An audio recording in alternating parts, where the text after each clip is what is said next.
Homework 2.4, more on slopes, video 2. Homework due Friday, May 22nd, 2020 at 11:59 p.m. In the previous video, we talked about parallel lines and discovered that they have equal slopes. And we found the equation of a line that was through a given point and parallel to a given line.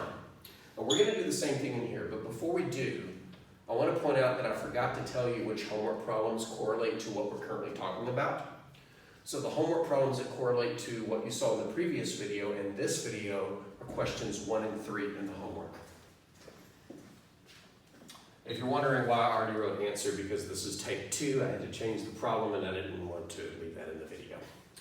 So let's take a look at this example. Find the equation of the line that passes through the point -3, 1 and is parallel to 4x plus 3y minus 6 equals 0. Answer in general form. Okay, this has a different twist than the previous one because the equation that we're given, the equation of the parallel line, is not in slope-intercept form. It is already in general form. Our flow is still the same. We need the slope because parallel lines have equal slopes, but general form is not so willing to give it up its slope by just looking at it. We have to convert it to slope-intercept form in order to find the slope. So here's our strategy, and it's always a good idea to map out a strategy for multi-step problems. Number 1, in order to get the slope out of here, we need to convert this to slope-intercept form. Number 2, once we've done that, let's remove the slope and use it since parallel lines have equal slopes. Number 3, once we have that slope and this point, we can set up point-slope form. And then number 4, we need to convert it to general form. All right, so let's find the slope from this line by converting it to slope-intercept form. Now, we've already converted one example of general form to slope-intercept form in the previous series of videos. And when we did that, I mentioned that we have to get the y by itself, but there's one of 2 moves we can do at the beginning. We can either get the y by itself by moving it or by moving everything away from it. In other words, there's 2 ways to to isolate yourself from other people. Move you from them or move them from you. Which one do I want to do? Well, I'm going to think one step ahead. Whatever I do, the next move I'm going to do is to divide to get the y by itself. Currently, the y has a positive 3 in front of it. So if I left the 3y over here and divide, I would divide by a positive 3. If I move the 3y over, it will become a negative 3y, and then my next move will be to divide by a negative. Now, I'm perfectly capable of handling each option, as you should be, but when it comes to dividing, I have a choice. Do I want to divide by a positive or divide by a negative? I choose divide by a positive. So in anticipation of dividing to get this y by itself, I'm going to leave it here and move everything else. So the 3y will stay put, the 4x will move over and become negative, the 6 will move over and become positive, and now to get the y by itself, I just divide everything by 3. By dividing by a positive, I don't have to worry about changing signs over here. Same story as before, you can't reduce part of an addition problem in a fraction, so you can think of this as 2 separate fractions. One of them is negative 4x over 3, which is negative 4/3 x. The other fraction is positive 6 over 3, which reduces to positive 2. And so the slope of this line is negative 4/3. Now, because parallel lines have equal slopes, we know that the parallel slope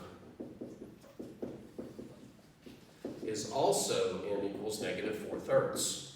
So now I have the ingredients I need to build the line I want. The line needs to go through this point and have this slope. You got a point, you got a slope, break out point-slope form. I'm just going to go ahead and set up the structure. Y minus y1 equals m times x minus x1. So the y1 is the y-coordinate of the point, so 1. The slope is negative 4/3, hooray! And the x1 is the x-coordinate of the point, so negative 3 goes here. This double negative is bothering me, so let's go ahead and clean that up.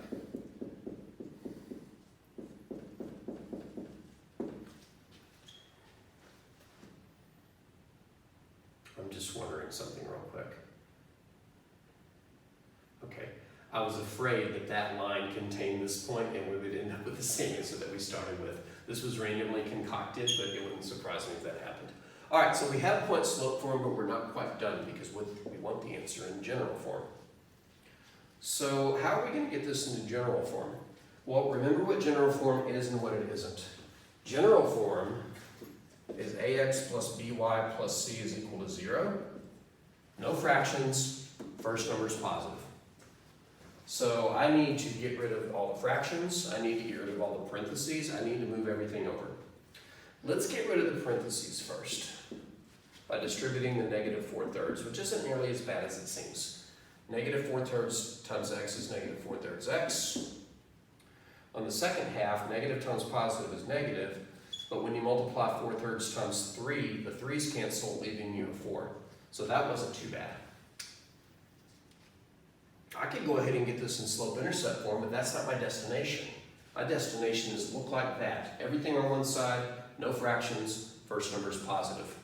Let's take care of the fractions right now. I know you might be thinking, no, add 1 to both sides. That will give us slope-intercept form and we can go from there. And you wouldn't be wrong. You know what, if that was your instinct, there's nothing wrong with it, let's go with it. I guess the point I'm trying to make is at some point I'm going to have to get rid of the fraction. And you can get rid of it now or later. We get y equals negative 4/3 x minus 3. Personally, if you're going to get rid of fractions, I think the sooner the better. But let's just say that for whatever reason you wanted to pause at slope-intercept form and say, hey, look at slope-intercept form. Yeah, I don't need that. I need this. All right, let's get this. Number 1, no fractions.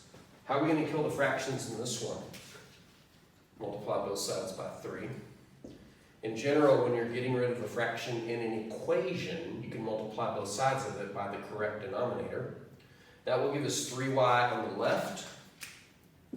And when I distribute this 3, it'll cancel the 3 on the fraction and leave me a negative 4x. And 3 times negative 3 is negative 9. And we're one step closer to general form.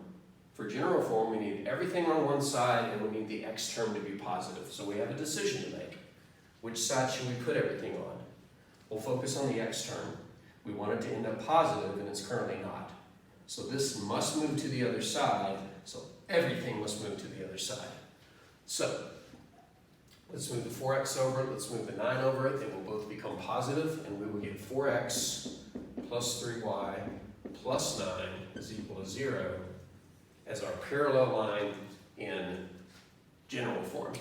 Now you may be comparing to the original line and go, wait a minute, the 4 and the 3 are the same. You're correct. If you think about it, they were destined to be the same because these lines were destined to have the same slope. All right, so go on the homework and try questions 1 and 3. I'll tell you right now, question number 1 is a slope-intercept form problem. Question number 3 is a general form problem.